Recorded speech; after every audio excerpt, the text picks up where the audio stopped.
సమగ్ర శిక్ష అభియాన్ స్కీమ్ కింద తెలంగాణ రాష్ట్ర వ్యాప్తంగా కస్తూర్బా గాంధీ స్కూల్స్ అండ్ కాలేజీలు అన్ని కూడా నడుస్తూ ఉన్నాయి. ఇవాళ విద్యాశాఖ మంత్రిని కేటాయించకుండా విద్యాశాఖని రాష్ట్ర ముఖ్యమంత్రి వర్యులు గౌరవనీయులు యనమల రేవంత్ రెడ్డి గారి దగ్గర పెట్టుకొని ప్రభుత్వ విద్యని తెలంగాణ రాష్ట్రంలో ఉన్నటువంటి బీద బలుగు బలహీన అట్టడుగు శ్రామిక వర్గాల పిల్లలకు అందొద్దు, కేవలం కార్పొరేట్ విద్యనే ప్రైవేట్ విద్యనే అందాలే, ఫీజులు కట్టాలి, ఆ ఫీజులతోన డబ్బులు దండుకోవాలి, దోచుకోవాలి అనే ఒక ఉద్దేశం చాలా స్పష్టంగా కనిపిస్తా ఉంది. రాష్ట్ర వ్యాప్తంగా దాదాపుగా 21,000 మంది ఈ కస్తూర్బా గాంధీ స్కూల్స్ అండ్ కాలేజీలలో పనిచేస్తున్నటువంటి సిబ్బంది యొక్క బాధలు కష్టాలు అంతా ఇంత కావు.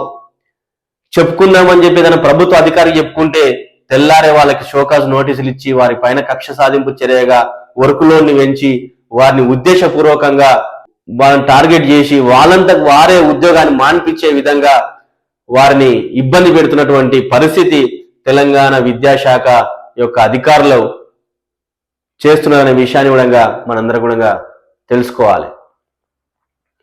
ఇవాళ కాంట్రాక్ట్ కింద వాళ్ళని ప్రతి సంవత్సరం కూడా రెన్యువల్ చేస్తూ ఆ రెన్యువల్ చేసేటప్పుడు వాళ్ళ యొక్క జీతాన్ని 3 రోజుల జీతాన్ని ప్రభుత్వము కట్ చేసుకుంటుంది ఆ రెన్యువల్ చేసినందుకు అనే విషయాన్ని కూడా మీ అందరికి తెలియజేస్తా ఉన్నాను. అదేవిధంగా నైట్ డ్యూటీ చేస్తున్నటువంటి సిబ్బంది ఎవరైతే ఉన్నారో వారు దాదాపుగా నిర్విరామంగా 30 గంటలు వాచ్మెన్ డ్యూటీ వాళ్ళే చేయాలి, అక్కడ ఉన్నటువంటి కాపలా డ్యూటీ, టీచర్ డ్యూటీ, వాళ్ళ మెయింటెనెన్స్ అన్ని దాదాపు అక్కడ ఉన్నటువంటి పిల్లల్ని కంటికి రెప్పలాగా రాత్రి నిద్రపోకుండా కాపాడుకున్నటువంటి పరిస్థితి కస్తూర్బా గాంధీ స్కూల్స్లలో ఉంది. తల్లిదండ్రులు ఎంతో నమ్మకంతోన మనల్ని నమ్మి వారి పిల్లల్ని మన దగ్గర వదిలేసి వెళ్ళారు కాబట్టి వారిని కంటికి రెప్పలాగా ఏం కాకుండా చూసుకోవాలి. వాళ్ళకి ఏ రాత్రి ఏ అర్ధరాత్రి ఏ ప్రమాదం వచ్చినా ఏ కడుపుల్లోకి వచ్చినా కాళ్ళలోకి వచ్చినా కండలో పెట్టుకొని కాపాడుకుంటున్నటువంటి పరిస్థితి కస్తూర్బా గాంధీ స్కూళ్లలో పనిచేస్తున్నటువంటి సిబ్బంది చేస్తా ఉన్నారు, కష్టపడతా ఉన్నారు. ఈ విషయాలు ఏవి కూడా ప్రభుత్వానికి కానీ ప్రభుత్వ అధికారులు కానీ కనిపించవు.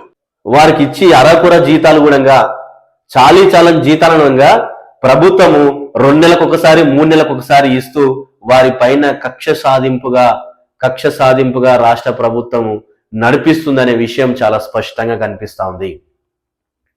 ఇలా రాష్ట్ర ప్రభుత్వం 40%, కేంద్ర ప్రభుత్వం 60% నిధులతోన నడవలసినటువంటి కస్తూర్బా గాంధీ స్కూల్స్ ఈ తెలంగాణలో కాంగ్రెస్ రేవంత్ రెడ్డి గారి ప్రభుత్వం ఏర్పడ్డప్పటి నుంచి కూడా 40% నిధుల్ని ఇవ్వడమే మానేసింది.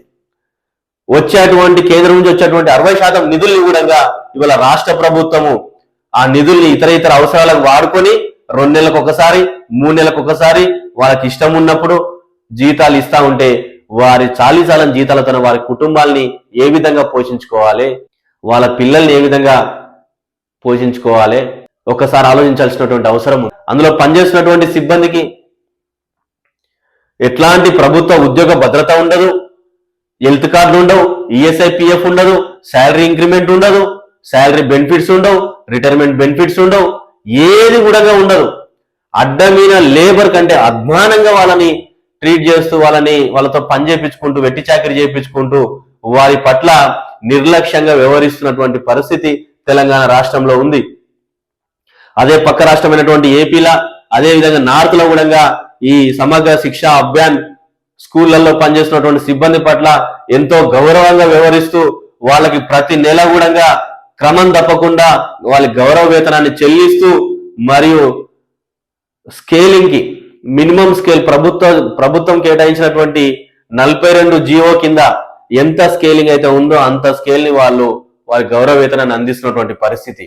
మరి కేవలం తెలంగాణ రాష్ట్రంలో మాత్రం ఈ పరిస్థితి ఎందుకుంది అంటే ఈ తెలంగాణ రాష్ట్రంలో విద్యా వ్యవస్థని పూర్తి కూడా నిర్వీర్యం చేస్తూ ఈ యొక్క ఉచిత విద్యని పేదలకు అందకుండా ఒక అందని ద్రాక్షగా తయారు చేస్తున్నటువంటి పరిస్థితి తెలంగాణ రాష్ట్రంలో ఉంది.